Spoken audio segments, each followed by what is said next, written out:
Zugeschaltet ist jetzt der Kommunikationsexperte und ehemalige Regierungssprecher Bela Ander. Herr Ander, ich grüße Sie. Guten Tag, Herr Simon. Das Willy-Brandt-Haus hüllt sich momentan weiter in Schweigen. Was bei der Krisensitzung am Abend herausgekommen ist, in der Haut des Kampagnenmanagers möchte man momentan nicht wirklich stecken, oder? Nein, und das hat mehrere Gründe. Nicht nur die schlechten Umfragewerte, sondern diese doch fatale Situation für die SPD und sowohl für den Bundeskanzler Olaf Scholz, aber natürlich auch für den Rest der SPD. Denn jeder fragt sich, wie geht es weiter? Es fehlt das klare Bekenntnis von der Partei zu Olaf Scholz. Wir haben das gesehen, am Wochenende hat sich der alte Kempe Franz Müntefering zu Wort gemeldet, Zweifel genährt an Olaf Scholz als Kanzlerkandidat, als Neuer.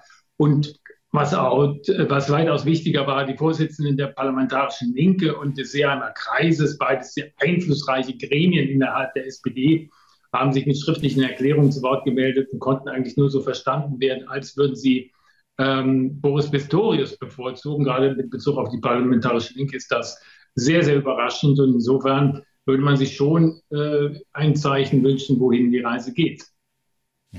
Dann bleiben wir noch mal bei Boris Pistorius. Der Mann ist ja deutlich beliebter als Olaf Scholz in den Umfragen. Aber wofür steht der Verteidigungsminister eigentlich? Er hat die Bundeswehr bisher gut gemanagt, sagen alle, auch die Generäle. Aber darüber hinaus? Darüber hinaus ist er bundesweit nicht groß in Erscheinung getreten. Und es wird natürlich von Seiten der politischen Gegner schon versucht, ihm ans Kreuz zu flicken. Gerade von Seiten der Union hören wir so Beispiele, dass er sich nicht habe durchsetzen können, als es um die massive Erhöhung seines Etats ginge und so weiter.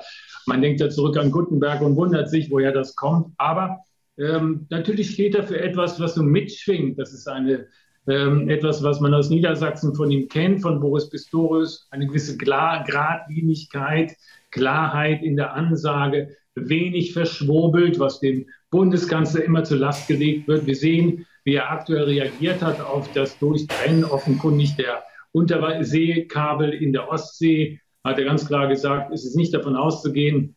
Ich glaube nicht, dass das ein Zufall war, sondern wir haben hier es zu tun mit hybriden Maßnahmen gegen uns. Also das ist schon ziemlich eindeutig. Und diese Eindeutigkeit ist wahrscheinlich das, was diejenigen, die ihn sowieso gut finden, überzeugt. Also ein Mann, der für klare Kante steht. Aber inwiefern würde die SPD ein Problem bekommen, wenn sie im Wahlkampf weiter eine Friedensstrategie fahren will und dann mit Boris Pistorius einen Kandidaten bekäme, der Deutschland mal kriegstüchtig machen wollte? Ja, Herr Simon, das ist natürlich ein wesentlicher Punkt. Ich meine, die Parlamentarische Linke, die auch den quasi Wahlaufruf für Pistorius unterschrieben hat, die ist natürlich eine, die hat größte Schwierigkeiten mit einer Ertüchtigung der Bundeswehr, mit mehr Geld für die Armee. Die hat Schwierigkeiten auch für einen Kurs, der sagt, wir setzen hier auf Konfrontation mit Russland und nicht auf eine Annäherung. Insofern kann das natürlich intern Konflikte nach sich ziehen. Nur gleichzeitig zeigt das ja, wie groß die Not sein muss und empfunden sein muss innerhalb der SPD, dass man sagt, das wische ich jetzt alles beiseite. Mir ist dieser Kandidat lieber, auch mit seiner klaren Kante, auch mit seiner Kriegsertüchtigungsrhetorik, als jemand, der noch im Amt ist. Die SPD sagt ja, man will jetzt zeitnah über die K-Frage entscheiden. Eigentlich sollte der Kandidat ja auf dem Parteitag am 11. Januar gekürt werden. Könnten sich die Sozialdemokraten denn eine so lange Hängepartie überhaupt leisten? Es gibt ja Stimmen, die sagen, dann wäre es im Grunde egal, wer als Kandidat antritt, weil die Wahl dann tatsächlich verloren wäre. Ja, dann braucht auch gar keiner mehr anzutreten beim Parteitag. Dann ist die Wahl gelaufen, so oder so. Und viele sagen ja schon, die ist ja eh gelaufen, weil das kann man nicht aufholen. Da habe ich eine andere Meinung. Aber Sie haben recht, also je länger das dauert, desto fataler wird die Situation.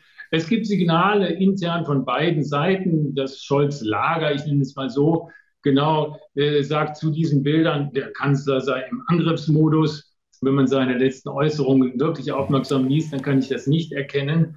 Und haben auch für heute eine klare oder eine Klärung in Aussicht gestellt. Auf die warten wir ja noch vergebens.